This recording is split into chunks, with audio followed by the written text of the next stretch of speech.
Welcome back to NunoSolutions.com. My name is Nuno, and in episode 7, I'm going to show you how to use an inner join. An inner join in SQL Server is a way for you to combine columns from different tables that are related using a foreign key, so to return the columns into a single result set. So I'm going to create a table called jobs so that we can work with. And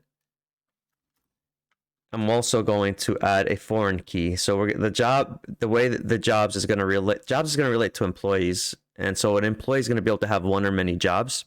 So we're going to add a foreign key to the emp ID column that's in the jobs table, and the parent is going to be the employees table. So let me refresh the tables here, and if I expand that, you can see we have a jobs table.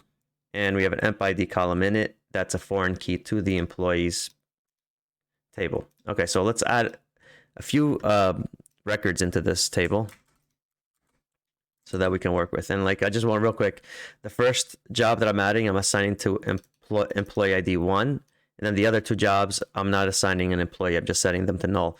Again, just because we have a foreign key, if the foreign key is set to nullable, you don't have to specify a valid relationship in there. So let me execute this, add the records, and let's just look at the information that's in this table.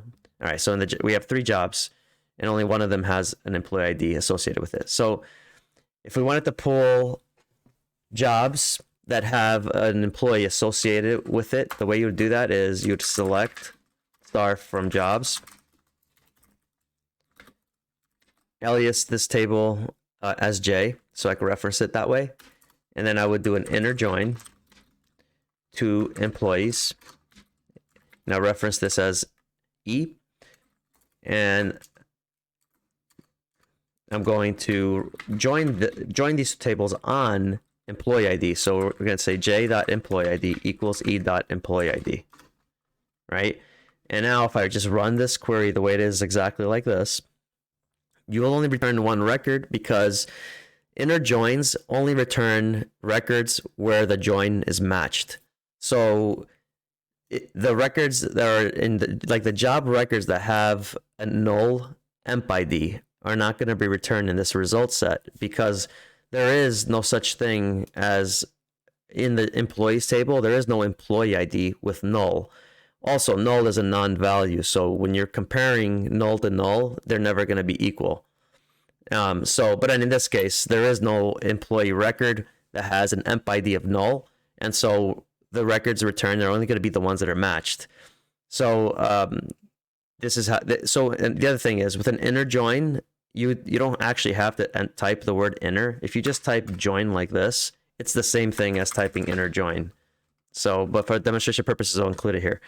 So if you want, so now that you have a join, you can actually change your result set to return what you want. So as an example, if we want to return emp ID from the employee table, and then we want to return first name from the employee table, return last name from the employee table, and now we're going to return job information like job type, job ID, job type. And then I'm just going to fix this up here. If you execute that, you now have a nice little result set that makes sense to you, right? So this is how an inner join is done.